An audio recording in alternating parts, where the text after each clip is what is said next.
Okay, Martijn, we've skipped a week Yeah. because you were, and you can still see it on the color of your face. You've been kite surfing in Italy, you just told me. Yeah, that's right. And I'm extremely jealous because I want to do that as well. But this is the 10th?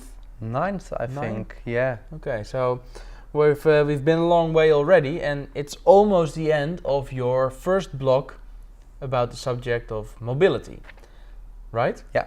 How are you? Is it too early to look back? Because we still have another week. Yeah, I think it's quite early to look back, but I think it's really interesting to see about the expedition, because it's also an expedition for the whole team and our partners. So it's really nice to see how much we learned in the 2.5 months. Okay. What we achieved, but also in the first weeks we're really struggling about, okay, we're doing lots of things, how the hell are we going to fix it with the resources we have? And now that's fine, so we're also now busy with the second part to make it a more, even better expedition. So it's a nice learning project. What have you learned? I've learned about the whole production process, about, okay, we're going to make, we now made in 10 weeks about 60 videos with about 2.5 people in the full-time team. So okay, how do you manage it? How can you publish the videos? How can you find an audience?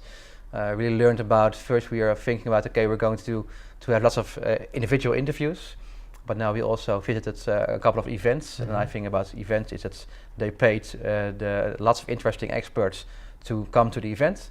So then we say, okay, we're your media partner, and then we could interview everybody at one location. It was really interesting, really nice experience. Of course, a lot about the sharing and collaborative economy. It was really interesting about what's happening, about the dilemmas, about, okay, what has to happen to make a successful collaborative startup. So yes, we learned, or I learned when I talked about myself a lot. Okay, well let's reflect more at really the end of the mobility block. You just mentioned you visited more events than you planned to, and 2 of these events were again in Brussels. You went to Brussels again. What events did you attend this time? The first day I went with using BlaBlaCar, the ride-sharing platform, to go to Brussels, also to experience how it is to be a customer or a user of the sharing economy. Yeah, because you're saying BlaBlaCar as if it's really obvious that I know about BlaBlaCar, but I've never heard of it, and I believe it's a good thing because you are having an appointment there at 15th of July. Yeah, that's right. Okay, with one of the founders. Okay. It's really interesting because 2 days ago they raised 100 million euro venture capital money for their international expansion. And nowadays there are already working 150 people in the office. So wow. It's not a startup anymore. Tell me about BlaBlaCar. You used the service of BlaBlaCar to go to Brussels. Yeah. What's BlaBlaCar? It's a ride-sharing platform. Again, another one? Yeah, but a really good one. We already visited Together. Yeah. That's a Dutch ride-sharing platform, and they more... And backseat surfing and... yeah, but I think backseat surfing is a nice concept, but because nobody is full-time committed to the platform, it's more kind of a really nice, well-done hobby project. Together is only in the Netherlands, and that's also that has a good and a bad side. And the challenge of Together is their business model, because they don't have. So they're working now with 2 people or 3 people. And BlaBlaCar, it's because also in France it's a big country, so they're used to drive lots of long distances. So it's when you also get paid to take people in your car, it's really attractive with these long distances, and that's I think why BlaBlaCar in France really grew really fast, and also because they were really smart in the business model and also with all the investors. So now they built up a really great big company. So you shared a ride with BlaBlaCar to Brussels to attend these 2 events where we're going to talk about in a bit. Who were you traveling with? Was this person going to the same event? No. Okay. I traveled with Mario. Okay. And he was a guy. He was going to the harbor of near Brussels to ship cars to Africa. Okay. So complete something different. Nice guy. Yeah, nice guy. Nice interesting conversation. person to add to your network. Yeah, and also really, not really to my network, but really interesting to also have a long conversation with a person who, that uses BlaBlaCar as a ride share a lot. Okay, so the 15th of July, you're going to talk to BlaBlaCar, and then you already have an experience, a personal experience, as somebody who's joining a ride and someone who is sharing his ride with. Yeah. Okay, looking forward to it, because a platform that just raises 100 million in extra capital, I want to know more about that. Me too. Okay, so you went to Brussels to attend 2 events. What events were that? The first one was at the Dutch embassy in Brussels. It was about the sharing economy in de Lage Landen, or in Belgium and in Netherlands. Yeah. It was also hosted by ShareNL, also our partner. Really interesting presentations about some Belgian and also Dutch initiatives. Okay. And also some nice discussions, and also a really nice crowd. So we had nice talks during the drinks and the dinner, and then of course some drinks again. Yeah. Was it worth driving to Brussels for? Yes, Okay. yes, because Brussels is just nearby, so it's took me 2.5 or 3 hours to go. Okay. And the second day we had a meeting at the European Commission, and there was a meeting about what is the status and position of the sharing economy in Europe. And what is the status and position? Yeah, it's growing, and everybody is now getting interested, because and that's also the good thing I think about this big examples like Airbnb, Uber, but also BlaBlaCar with 100 million.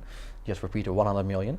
And so then also the policymakers, they think, okay, this is serious. And so they're busy with it, but lots of things when I join European conferences, I am really curious about, nice talks, but what is going to happen? Yeah. And that's also, it was a good session, but also with this session I thought, but what is going to happen right now? But in the end, with such an event, you bring people together, and I think the most value is added not during the conference, but before and after. Okay, what value has it added for you in your expedition to attend this EU event? It was good to really get into the sharing economy crowd, with a focus on the Netherlands and Belgium, but also from some other countries, also Spain and Australia and in the UK. So it's really good for network, also for the visibility of Crowd Expedition. Okay. We made some nice contacts also with some new initiatives we're going to interview. Okay. So it was really good to be there, and also because ShareNL is our partner. But we are really busy, they're really busy, and it was good to be together for 2 days, having drinks, having good conversations. Okay. While you were in Brussels, you posted a tweet, which I saw on my Twitter timeline, that you were in a park in Brussels writing in your book, or writing your book. Editing the books. Editing the book. So it's finished, but it just needs some editing. Is that almost? conclusion? Yeah. We're now in let's say the pre-editing phase. Okay. But it will be released in the 3rd week of September, because then it's also the National Crowdfunding Week in the Netherlands. So we're now busy with finishing the book. So it's how many chapters? I have no idea, but in the end, I think it's a book. It's not a really big book. It's just like the brand acquisition book. Okay. Just a nice book to read. Yeah. Lots of information about the position where crowdfunding is, what is crowdfunding, and the second part. And then you want to crowdfund. How do you do it? Is it in Dutch? Yes. Okay. Yes, are you going to distribute it yourself, or do you have a publisher? A publisher, yeah. Okay. Yeah. Okay, interesting. Yeah, with Abel again, the same, where I also brand publisher expedition. of the Dutch version of Brand Expedition. Okay, nice. I want to read it. Yeah, sure. And I would like one with the signature. Yeah, of course. yeah. Okay. Well, no problem. So almost the end of the mobility block, but not the end. You still have a couple of appointments. BlaBlaCar is one of them. Who else? Next week we're going to visit Green Wheels. Okay. It's the Dutch initiative where people can share cars, but not their own car, but there are some cars everywhere parked, and you just can rent the car for an hour or 2 hours or for whatever. Yeah, the typical red cars with the green sign on it, right? Yes, and the other one is Autopia. It's a Belgium initiative, and they are really promoting the sharing mobility industry in Belgium. They also organize kind of a Tupperware party, where people come together in a living room to talk about sharing cars, and at the end of the party there's also a car sharing club made. So it's really interesting about, and also a good discussion, because all the initiatives we have talked to earlier, there are businesses. Autopia is mostly funded by the government of Belgium. Okay. And it's also a nice discussion about, okay, who gets the responsibility in the sharing. Okay, but so wait a minute. These people are coming together in a living room, talking about mobility. They don't know each other yet, or Yeah, no, some of them do. There are people who are living nearby.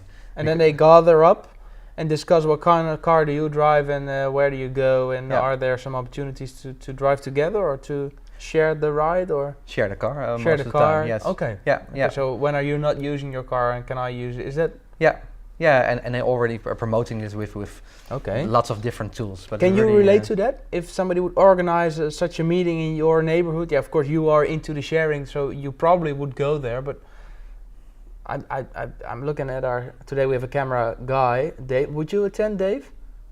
Yeah, certainly. Okay. And wow. you, Jelle? I'm not sure. I don't know. I'm not sure.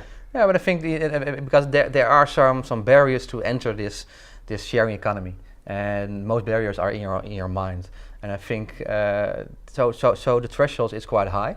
And I think when you have a really personal experience, and also somebody takes you by the hand, say, okay, come on, let's talk about it. I think that will lower the threshold, and then we'll in the end get more people into this sharing economy. Yeah, I can imagine that when they are together and discuss about it, then there will be a result as well to go sharing the car or sharing a ride or anything. But I'm not. I just when I relate to myself, I just cannot imagine that if I would have an invite in my mailbox to join a gathering to talk about mobility and sharing, I don't know if I would go there. But who knows? Interesting. I think it's important, because in the end, it will not work for everybody. But in the end, you really need a first group of users, first mover, and they will share their experience. And then when you're at the invite and then heard the experience, then you think maybe next time, oh, maybe it's interesting. Yeah. Or not, of course. So because it's not for everybody. Well, at least one benefit is that a Tupperware party is most of the time costing you a lot of money, and this could probably save you some money. Yeah, the same also by using BlaBlaCar. The guy. What did you pay, Mario? €15 for a one-way trip, and by train you pay €45. Yeah, you can drive for 15 yourself. Yeah, but for him, he had 2 guests, so he got €30. So he made profit on the gasoline, not of course any. But in the end, I think it's really interesting, and I also going to start. And that's for him. How much is going to BlaBlaCar then? For the Dutch platform, everything, because you pay in cash. But they're now to BlaBlaCar. No, to Mario. To Mario. Okay. But they're now really new in the Netherlands. So in other countries, you pay by the website and you pay an extra fee. Okay. But so in the Netherlands, there's no sustainable business model yet. It's just they're now growing, and then they will branding and that's yeah, because the I don't know who is investing the 100 million, but they sure want to see that money back. Yeah, so and more, of course. Yeah. Okay, Martijn, we are already over the 10 minutes again. So is there anything you? Yeah, I'm sorry. The Dutch team is not playing soccer, so there's not a good incentive to be to speed up. So to round up, is there anything you want to share that we haven't discussed yet about coming week or things you've done last week? No, I don't think so. I think we discussed a lot and everything, and you can also check the articles at the website. Yep. And also the last 2 weeks of the of this month, we are going to do lots of interviews. Okay. About bike sharing platforms, and then some other also a insurance company. I saw one thing about a bike sharing platform in China or Japan where they have. Yeah, a lot. A lot of bikes. Yeah. Okay. Well, maybe we're going to discuss about that next week. To you watching these videos, I really want to encourage you to ask questions to Martijn via Twitter or via email. What's the email again? Martijn@collaborative-economy.com, or just Google me. Yeah, just it's Google easier. Martijn Arends and you'll find lots of ways to get in touch. So please send in your questions, and also if you have good ideas of new startups or companies that Martijn should visit or should plan an interview with, then let us know, or let Martijn know. Anything else? No, that's all. Okay, let's go to work then. Great. Thank you for watching and see you next week. Bye bye.